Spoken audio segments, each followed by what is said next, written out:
Hello my dear friends, कैसे हैं आप सब। आई होप आप सब बहुत अच्छे होंगे। तो आज के इस लेक्चर में मैं आपको बताने वाला हूं प्रोडक्शन टेक्नोलॉजी, फिफ्थ सेमेस्टर का एक सब्जेक्ट है, उसके कुछ इंपॉर्टेंट क्वेश्चंस। क्योंकि अब एग्जाम आपका आने वाला है तो बहुत जरूरी है इस टाइम कि हम आपको वो बता दें कि जिसको आपको पढ़ना सबसे ज्यादा जरूरी है अभी। क्योंकि अभी सब कुछ पढ़ लेना पॉसिबल भी नहीं है, और अगर आप पढ़ लें और उसमें से ना आए तो भी दिक्कत की बात है। तो कोशिश ये करूंगा कि आपको कुछ ऐसे टॉपिक्स बता दूं जो 110% आपको पेपर में देखने को मिलेंगे। तो आप लोग से भी मेरा ये निवेदन रहेगा कि आप लोग इन टॉपिक्स को छोड़ करके ना जाएं। आपको हर हाल में इन टॉपिक्स को पढ़ करके जाना है।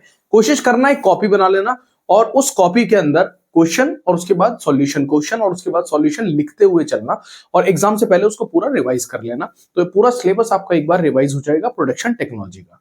तो प्रोडक्शन टेक्नोलॉजी बहुत अच्छा सब्जेक्ट है आपका फिफ्थ सेमेस्टर वाले बच्चों का। तो 30 से 35 क्वेश्चन है आपके, शायद 40 क्वेश्चन के आसपास मैंने इसके डाले हैं, या 40 से भी ज्यादा है शायद। तो वो मुझे आपको बताने हैं और आपको इन क्वेश्चंस को हर हाल में रेडी करके जाना है, ठीक है। चलिए, तो जो पहला क्वेश्चन आपका आने वाला है वो है list the machine tools use for quantity production. तो प्रचुर उत्पादन के लिए प्रयुक्त मशीन टूल्स की सूची बनाएं, ये आपको बताना है। पॉइंट्स में इस क्वेश्चन को लिखना, पॉइंट वाइज एक एक करके इस क्वेश्चन को लिखते चलना, ठीक है। दूसरा क्वेश्चन आता है differentiate between single and multi spindle automatics. तो एकल और बहु स्पिंडल स्वचालित के बीच अंतर बताइए, ये आपको डिफरेंस बताना है। इन सॉल्यूशंस को हैंड टू हैंड कोशिश करना। और एक और चीज, जो हमारे सैंपल पेपर्स आते हैं इनसे कोई भी बच्चा अपने आंसर्स नहीं लिखेगा, क्योंकि उनमें कुछ गड़बड़ भी रहती है। क्वेश्चन कुछ और रहेगा, आंसर कुछ और लिखे रहते हैं। मैंने बहुत सैंपल पेपर में गलतियां देखी हुई हैं। तो बुक से कोशिश करेंगे टॉपिक, और बुक से उसका आंसर आप लोग लिखेंगे। तीसरा क्वेश्चन आ जाता है explain the working of hydraulic servo copying system for lathe. तो खराद के लिए हाइड्रोलिक सर्वो प्रतिलिपि प्रणाली की कार्य प्रणाली समझाइए, ये आपको बतानी है। फोर्थ क्वेश्चन है in machining on lathe advise the difference between feed and depth of cut by making sketches. तो खराद पर मशीनिंग करते समय रेखीय चित्र बनाकर फीड और कट की गहराई के बीच अंतर बताएं, ये आपको बताना है। Fifth question name 10 parts of a lathe machine. तो जो हमारी लेथ मशीन है, जो खराद मशीन है, उसके कोई 10 पार्ट आपको बताने हैं। कितने पार्ट बताने हैं? कोई भी 10 बताने हैं, ठीक है। Sixth question describe any one method of taper turning on lathe. तो खराद पर टेपर टर्निंग की किसी एक विधि का वर्णन कीजिए। कोई भी एक विधि आपको बतानी है, कोई भी एक मेथड बताना है किसका? टेपर टर्निंग का, जब हम किस पे कर रहे होते हैं? लेथ पे कर रहे होते हैं। Seventh question name at least 10 operations that can be performed on an lathe machine. कम से कम 10 ऐसे कार्यों के नाम बताइए जो खराद मशीन पर किए जा सकते हैं। तो आप बता सकते हैं आराम से लेथ पर कौन कौन से काम किए जा सकते हैं। एक तो अभी आपको पीछे बताया मैंने, क्या? Taper turning. तो ऐसे कुछ और मेथड्स हैं जो हम लेथ पर कर सकते हैं, वो आपको बताने हैं इसमें। Eighth question how will you make a taper on a lathe machine. तो आप खराद मशीन पर टेपर कैसे बनाएंगे, वो आपको बताना है। आज बारिश थी, और बारिश में आज पूरे दिन मैं घर पर ही रहा, ऑफिस भी नहीं गया आज। तो मैंने काफी चीजें आपकी देखी कि पॉलिटेक्निक में भी चल क्या रहा है। मैंने जो चीजें देखी आज, जो नोटिस किया, जैसे मेरी सोच ये है कि जो भी हमारे स्टूडेंट्स हैं, जो भी हमसे पढ़ते हैं, उनका लेवल हाई होना चाहिए। मतलब वो बच्चा थोड़ा उस स्किल्ड हो, थोड़ा सा उसे टेक्निकल नॉलेज भी हो, उसकी कम्युनिकेशन स्किल्स भी अच्छी हो। मेरी कोशिश ये शुरू से रही है, अब तक मैं 3-4 बैचेस पॉलिटेक्निक के पढ़ा चुका हूं। तो मेरी स्टार्टिंग से कोशिश ये रहती है कि मैं अपने जो स्टूडेंट है उन्हें इस तरीके से सिखाऊं कि वो थोड़ा सा जो है एक्स्ट्रा ऑर्डिनरी वो बच्चा लगे जब वो इंटरव्यू देने जाए, या फिर वो अपना करियर जब भी शुरू करे, या फिर वो बीटेक में जाए। बीटेक वाले बच्चे पॉलिटेक्निक वाले वाले बच्चों को अंडर एस्टिमेट करते हैं। तो मेरा ये भी कोशिश रहती है कि जब हमारा बच्चा, हमारा स्टूडेंट बीटेक करने जाए तो उसको अंडर एस्टिमेट ना करे। उनको लगना चाहिए कि हाँ, ये अगर सेकेंड ईयर में आया है, इसने लेटरल एंट्री ली है, तो इसके अंदर कुछ है, ये खाली नहीं है, कुछ ना कुछ इसके अंदर भरा हुआ है, बारूद तो है इसके अंदर। तो वो चीज लगनी चाहिए, और मैंने कोशिश की, और आज मुझे खुद बहुत बड़ा प्राउड फील हो रहा है बताते हुए। और रेस्पेक्ट है उन सभी टीचर्स के लिए, दिल से रेस्पेक्ट है जो लोग काम कर रहे हैं पॉलिटेक्निक के लिए। खासकर अच्छे प्लेटफॉर्म्स की बात कर रहा हूं, वैसे बहुत सारे हैं जो टाइम पास कर रहे हैं, लेकिन कुछ ऐसे चुनिंदा प्लेटफॉर्म्स हैं जो हमारे जैसी सोच रखते हैं, या कह दीजिए हम उनके जैसी सोच रखते हैं, सब एक दूसरे की जैसी सोच रखते हैं, और वो लोग बड़ा अच्छा काम कर रहे हैं, दिल से उन लोगों को रेस्पेक्ट है। और मुझे देख के ये लगता है कि शायद आगे जाकर के अरे 4-5 साल में, आने वाले 4-5 साल, ज्यादा टाइम नहीं लगेगा, पॉलिटेक्निक वाले स्टूडेंट्स के लिए बहुत कुछ मार्केट में अवेलेबल होगा, बहुत सारी अपॉर्चुनिटीज होंगी। और हमारा जो पॉलिटेक्निक का स्टूडेंट है, अगर वो प्रॉपरली अपने ऊपर काम करता है, अपने आप को वक्त देता है, टाइम मैनेजमेंट सीख जाता है, इधर उधर की चीजों में टाइम खराब नहीं करता है, तो हमारे बच्चे बहुत अच्छा करेंगे। ये मेरा ऐसा, मेरे को आज बिलीव हुआ वो सारी चीजें देख करके। और कुछ और चीजें हैं जो आपके लिए लेकर के आएंगे, कोशिश करेंगे। अब फाइनल सेमेस्टर में आप लोग आएंगे, 6th सेमेस्टर आपका शुरू होगा, तो बहुत सारी चीजें आपके लिए नई लेकर के आऊंगा, जिससे कि आप जो है वो आगे बहुत अच्छा कर पाएंगे अपनी लाइफ में। सिर्फ सब्जेक्ट्स ही पढ़ लेना काफी नहीं है, इंजीनियरिंग में बहुत कुछ करना होता है, क्योंकि हमें मार्केट को फेस करना है। वी ऑल आर इंजीनियर्स, हम इंजीनियर्स हैं, वर्कर नहीं है, मजदूर नहीं है, दिहाड़ी मजदूर नहीं है हम लोग, कि सुबह में गए शाम में वापस आ गए, अपनी दिहाड़ी कमा ली। हम लोगों को दिमाग से काम करना होता है, और मैं कोशिश करूंगा कि मैं वो चीजें आपको सिखाऊं जिसका इस्तेमाल करके आप बहुत अच्छी जॉब, बहुत अच्छे इनकम अपनी जो है वो बना सकते हैं। तो इसी के हिसाब से जो है आगे चलेंगे हम लोग, ठीक है। अभी फिलहाल जो जरूरी है वो ये कि आपके एग्जाम्स है, तो अभी पहले आप लोग अपने सब्जेक्ट क्लियर कीजिए, देन हम लोग जो है आगे अगले सेमेस्टर में आपको बहुत कुछ बताएंगे। 9th क्वेश्चन आपका क्या आता है, describe briefly the capstan lathe. तो कैप्स्टन खराद का संक्षेप में वर्णन करें, 9th क्वेश्चन आपका आ जाता है, लिखते चलना है क्वेश्चन। 10th क्वेश्चन है, explain the working principle of a lathe machine with support of a sketch. आपने एक चीज नोटिस करना कि यहां पे जो एक चीज चल रही है, लेथ। लेथ एक ऐसा टॉपिक है प्रोडक्शन इंजीनियरिंग में, प्रोडक्शन टेक्नोलॉजी में, जो बड़ा इंपॉर्टेंट है आपके सब्जेक्ट को लेकर के। बहुत क्वेश्चंस लेथ से आते हैं, और इस बार भी मैं कहूंगा ये जो टॉपिक है आपका, ये मोस्ट इंपॉर्टेंट टॉपिक है। तो किसी भी हाल में आपको इस टॉपिक को छोड़ करके नहीं जाना। 11th question, define tool signature of और अ टूल नोमेनक्लेचर। तो उपकरण हस्ताक्षर या फिर उपकरण नामकरण को परिभाषित करें, ये आपको बताना है। 12th क्वेश्चन आ जाता है, explain the difference between a 3 jaw and 4 jaw chuck. तो 3 जबड़े और 4 जबड़े वाले चक्र के बीच अंतर स्पष्ट करें, ये आपको बताना है। 13th question, describe the following plastic processing method with the help of NEET sketch. तो हमें क्या बताना है कि डिस्क्राइब करना है इसको, निम्नलिखित प्लास्टिक संरक्षण विधियों का वर्णन स्वचित रेखा चित्र सहित सहायता से हमें समझाना है। कौन कौन सी है, पहला है कंप्रेशन मोल्डिंग और दूसरा इंजेक्शन मोल्डिंग। तो संपीड़न मोल्डिंग और इंजेक्शन मोल्डिंग दोनों को आपको क्या है एक्सप्लेन भी करिए इसमें, और साथ साथ इसका जो है डायग्राम भी बनाइए। तो एक्सप्लेन भी कीजिए और साथ साथ इसका डायग्राम भी आप लोग बनाते चलेंगे। 14th question, discuss machining of thermosetting plastics. तो थर्मोसेटिंग प्लास्टिक्स की मशीनिंग पर चर्चा करें, ये आपको बताना है। 15th question, what are the important consideration to be taken in designing of mould of plastics parts. तो प्लास्टिक भागों के साँचे के डिजाइन में किन महत्वपूर्ण बातों पर ध्यान दिया जाना चाहिए, ये आपको बताना है।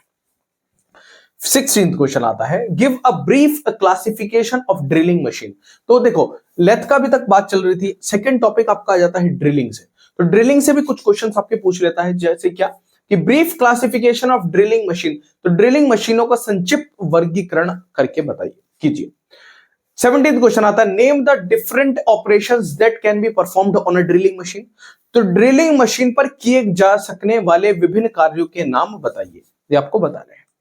18th क्वेश्चन आता है, name at least 10 milling machine accessories and attachments. तो एसेसरीज कुछ नहीं होता, एसेसरीज होगा, ये गलत हो गया यहाँ पे। तो कम से कम 10 मिलिंग मशीन सहायक उपकरणों के उनके नाम आपको बताने हैं। कोई भी 10 मिलिंग मशीन के पार्ट आपको बताने हैं, कोई भी 10 एसेसरीज बता दीजिए। 19th question, describe any one type of milling machine. तो किसी एक टाइप की मिलिंग मशीन को क्या करना है, पूरा डिटेल में आपको बता देना है। या तो ऊपर वाला क्वेश्चन पूछेगा या नीचे वाला क्वेश्चन आपसे पूछ देगा। उसके बाद 20th question, what is simple indexing, why it is done and can we make thread on a milling machine. तो बोल रहा है कि सरल इंडेक्सिंग क्या है, पहला क्वेश्चन। दूसरा, ये क्यों किया जा सकता है, दूसरा क्वेश्चन। तीसरा, क्या हम मिलिंग मशीन पर धागा बना सकते हैं। तो 3 क्वेश्चन आपको यहाँ पे पूछ दिए, तीनों के सवालों के जवाब आपको एक एक करके देने हैं। जल्दी नहीं करेंगे बिल्कुल भी, एक एक करके तीनों सवालों के जवाब आप लोग देंगे। 21 क्वेश्चन है, how is a milling machine specified. तो देखो अभी तक लेथ चल रहा था, लेथ के बाद ड्रिलिंग आ गया, ड्रिलिंग के बाद मिलिंग आ गया, तो मिलिंग सब क्वेश्चन आ रहे हैं आपके। क्या मिलिंग मशीन का निर्धारण कैसे किया जा सकता है वो आपको बताना है। How is a milling machine specified, ये हो गया। Give the features of a universal milling machine with the support of a sketch. तो एक चीज आप ध्यान रखना कि सबसे ज्यादा जो जरूरी है प्रोडक्शन टेक्नोलॉजी में वो है स्केच। अगर आपको डायग्राम्स बनाने आते हैं तो आप बड़ा अच्छा स्कोर कर सकते हैं प्रोडक्शन टेक्नोलॉजी में। तो प्रोडक्शन टेक्नोलॉजी में सबसे ज्यादा जरूरी क्या होगा, स्केच। स्केच डायग्राम ये आपको बनाने आने चाहिए। तो एक स्केच की सहायता से यूनिवर्सल मिलिंग मशीन की विशेषताएं बताइए, आपको बतानी है। 24 name the operations that can be performed on a milling machine, explain any edge per of a milling operation. तो बोल रहा है कि मिलिंग मशीन पर किए जा सकने वाले कार्यों के नाम बताइए, मिलिंग ऑपरेशन के किसी एक उदाहरण को समझाइए, ये भी आपको समझाना है। 25 क्वेश्चन है, name the different types of chips performed, name the different types of chips formed in metal cutting, describe each type with the help of a neat sketches. तो धातु काटने में बनने वाले विभिन्न प्रकार के चिप्स के नाम बताइए, प्रत्येक प्रकार का वर्णन साफ सुथरे रेखा चित्र की सहायता से कीजिए, ये आपको बताना है। 26 क्वेश्चन आता है कि right short notes on following tool materials. तो सिंटर्ड, कार्बाइड और सेरामिक्स, ये आपको बताने हैं। उसके बाद 27 differentiate among sharing, bending and drawing operation.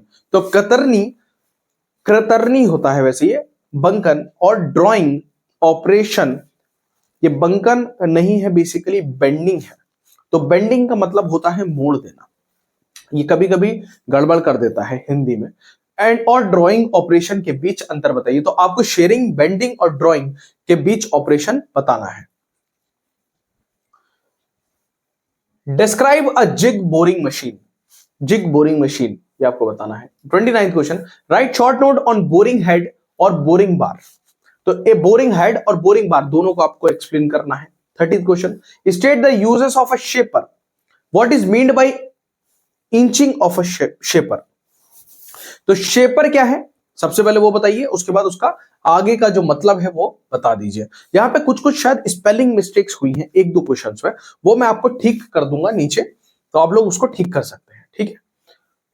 सभी क्वेश्चंस में नहीं है, कुछ क्वेश्चंस में है, तो वो मैं देख लूंगा। Discuss the principle of boring, तो बोरिंग के सिद्धांत पर चर्चा करनी है आपको।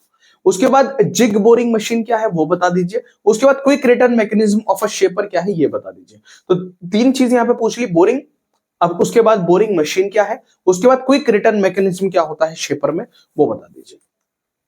34 क्वेश्चन, एक नीट स्केच बताइए किसका, शेपर मशीन का, एंड एक्सप्लेन शेपर क्या है। तो शेपर मशीन का एक डायग्राम बना दो और शेपर क्या होता है वो बता दो, ठीक है। Give limitations of a broaching process, तो ब्रोचिंग प्रक्रिया की सीमाएं आपको बतानी है। उसके बाद 36 स्केच अ ड्रिलिंग जिग, तो ड्रिलिंग जिग का बस क्या कराए, सिर्फ डायग्राम बना दो, लेकिन खाली डायग्राम नहीं बनाना, डायग्राम के साथ साथ कोशिश करनी है कि उसकी लेबलिंग भी आपको करके आनी है, यानी कि कौन सा पार्ट क्या आपने बनाया है वो भी लिख करके आपको आना है, ये बहुत जरूरी है, वही आपको एक्स्ट्रा मार्क्स दिलाएगा। 37 right a note on just in time, तो जस्ट इन टाइम पर एक टिप्पणी लिखें, ये आपको बतानी है, ठीक है। ये एलटी नहीं है, ये जस्ट इन टाइम है, तो JIT यहां पे रहेगा, ठीक है। Write a note on zero defect production, तो शून्य दोष उत्पादन पर एक टिप्पणी आपको लिखनी है कि जीरो डिफेक्ट प्रोडक्शन क्या होता है, किस तरीके से जो है इसका यूज किया जाता है, क्या इसका कंसेप्ट है, पूरा आपको लिख करके आना है, ठीक है। 39 क्वेश्चन आता है, describe the process of a surface treatment of cutting tools and its advantages. तो काटने के औजारों की सतह उपचार की प्रक्रिया और इसके लाभों का वर्णन आपको करना है। इनमें से बहुत सारे क्वेश्चंस आपको आपके एग्जाम में देखने के लिए मिलेंगे, ये मेरी गारंटी है, तो इग्नोर मत करना एक भी क्वेश्चन को, ठीक है, छोड़ करके नहीं जाना एक भी क्वेश्चन को। 40 क्वेश्चन आता है, describe the quick return mechanism of a shaper, तो क्विक रिटर्न मैकेनिज्म आपको बता देना है। Write a short note on ultrasonic machining, USM आपको बतानी है। State the differences between jig and fixture, तो जिग और फिक्सचर में क्या अंतर है ये आपको बता देना है। उसके बाद आता है 43 question, what is the criteria for a selection of A grinding wheel. तो पीसने वाले पहिए के चयन के लिए मापदंड क्या है, आपको बताना है। 44 question, draw a neat sketch of a single point cutting tool indicating it's complete geometry on it. तो आपको क्या करना है, जो हमारा सिंगल पॉइंट कटिंग टूल है इसका एक डायग्राम आपको बनाना है। वो डायग्राम बनाने के बाद उसमें लिखिए कि उसका कौन सा जो हिस्सा है वो क्या किस चीज को इंडिकेट कर रहा है, ठीक है। तो कंप्लीट ज्योमेट्री आपको उसकी बतानी है। 45 question, list the main advantages and disadvantages of FDM. FDM की मुख्य लाभ और नुकसान की सूची आपको बतानी है। 46, डिस्क्राइब लेजर बीम मशीनिंग। तो एलबीएम मैं जल्दी जल्दी इसलिए बता रहा हूं क्योंकि मैं नहीं चाहता एग्जाम का टाइम है, इन 50 क्वेश्चन को बताने में मैं आपसे 1 घंटा भी ले सकता हूं, लेकिन इस टाइम 15 मिनट 20 मिनट ही आपके ले रहे हैं क्योंकि अभी आपके एग्जाम का समय है। मैं नहीं चाहता आप इधर उधर ज्यादा टाइम खराब करें। आपको क्वेश्चंस मिल गए, अब आप लग जाइए इनके सॉल्यूशन ढूंढने में। सॉल्यूशन ढूंढिए, उनको याद कर डालिए, उसके बाद जो एक्स्ट्रा पढ़ना है वो पढ़ो, लेकिन इनको पहले पढ़ लो। तो राइट ए शॉर्ट नोट, कुछ चीजों पे शॉर्ट नोट पूछ रहा है, किसमें, ब्रोचिंग ऑपरेशन पे, प्रिंसिपल ऑफ लोकेशन पे। तो ब्रोचिंग ऑपरेशन पूरा पढ़ के जाना और प्रिंसिपल ऑफ लोकेशन पूरा पढ़ के जाना, ठीक है। कर लोगे, कर लेंगे सर। उसके बाद ये 3 लास्ट क्वेश्चन और, discuss the activities of CAD CAM system. तो computer aided design, computer aided manufacturing system दोनों पढ़ के जाना। उसके साथ साथ CIM आपने पढ़ा होगा, कंप्यूटर इंटीग्रेटेड मैन्युफैक्चरिंग, ये भी पूछ लिया। तो तीनों पढ़ के जाना, कैड कैम सिम तीनों पढ़ के जाएंगे, ठीक है। उसके बाद शॉर्ट नोट किस पर पूछ रहा है, रोबोटिक्स पे। तो छोटा सा रोबोटिक्स के बारे में पढ़ करके चले जाना, काम हो जाएगा। तो ये 50 के 50 क्वेश्चन आपको रेडी करके जाने हैं।